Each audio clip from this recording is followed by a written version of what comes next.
Hi, I'm here today at Highclere Castle, the wonderful location of TV show Downton Abbey.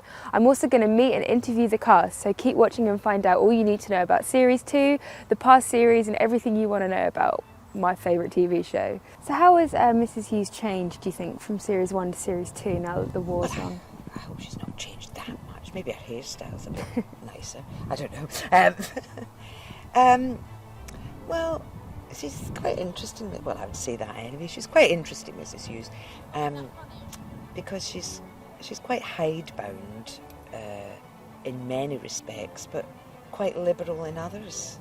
And I suppose maybe it's because she's Scottish. She's not quite such a royalist, and in that respect as some of the other downstairs staff, like Mr Carson, for example. He very much wants everything to be absolutely to the letter, as it should be, but she's quite prepared to let things not slide, but make allowances for people in their foibles and for the fact that there's a war on. So what's in store for Series 2? I mean, the war probably changes everything, but how?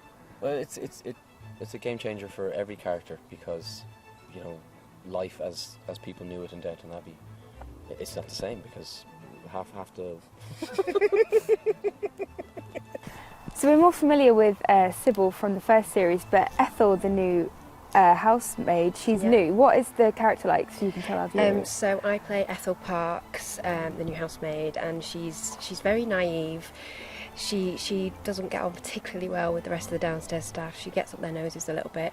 She doesn't think before she speaks, so gets herself into quite a bit of trouble with the others, and they play nasty tricks on her. And what's in store for Sybil in this second series?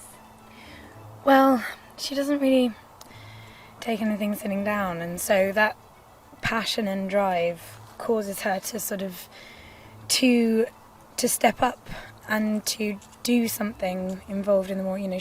She's not just going to sit and wait for it to be over and then get on with whatever was happening before. She goes off and trains as a nurse, and so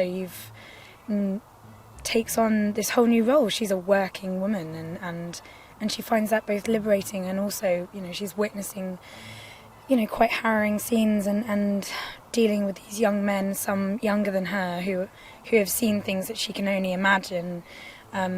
So she's that sort of naive optimism that she had before has dispelled somewhat, and she's really exposed to the real world. You had me at Game Changer.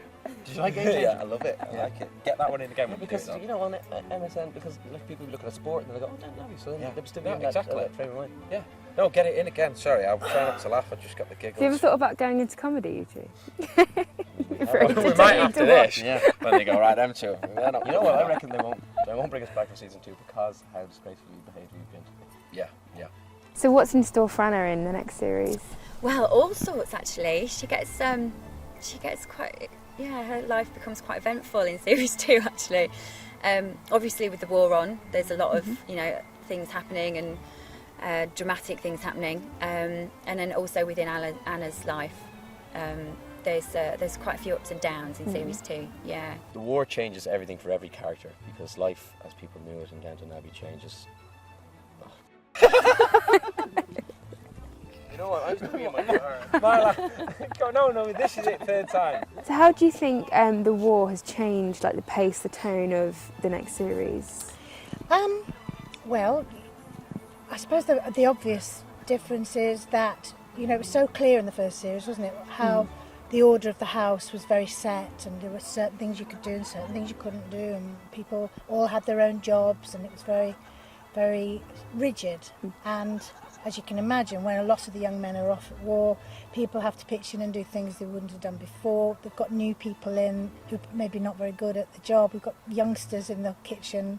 The hall boys are now like 14 instead of the older boys.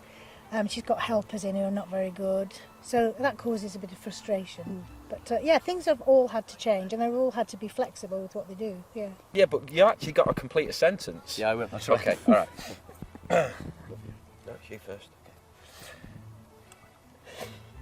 This is a nightmare. I'm not doing these with you anymore. What was the question? I can't remember. I don't know. It was, why, How's the war changed series 2? Yeah. First. Got it? I think so. The second series picks up at the start of... Why don't you start? Okay. I'll jump in with Game Changer. The war changes Downton Abbey because it's not only the people that are fighting in the war that it affects. We see that on screen. We have a nice contrast going from Downton Abbey to the trenches of the Somme.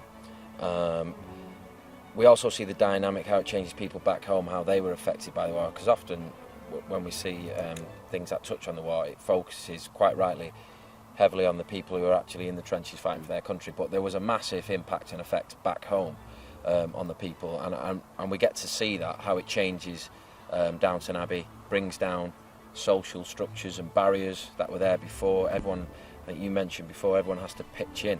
So these social boundaries and the class etiquette all gets put to one side for the greater good, doesn't it? And you see people of all classes pitching in together for one big effort, really. Exactly, yeah. And it's a massive changes back at Downton. And one thing that the second series deals with as well is the casualties of war and the aftermath of war as well, and it deals with that upstairs and downstairs. And I think that's one of the reasons as well that what you were saying about the social system kind of breaking down, because you realise that there's a humanity about coming home and dealing with the facts of what they've seen, in the Somme, and also you really see like members of the family of upstairs. They actually pitch in and they get involved in the convalescence of soldiers, and I think that's why the series will work, is the fact that it doesn't just show the war, but it shows the aftermath and the effects back home, as well as on the people who are fighting in it.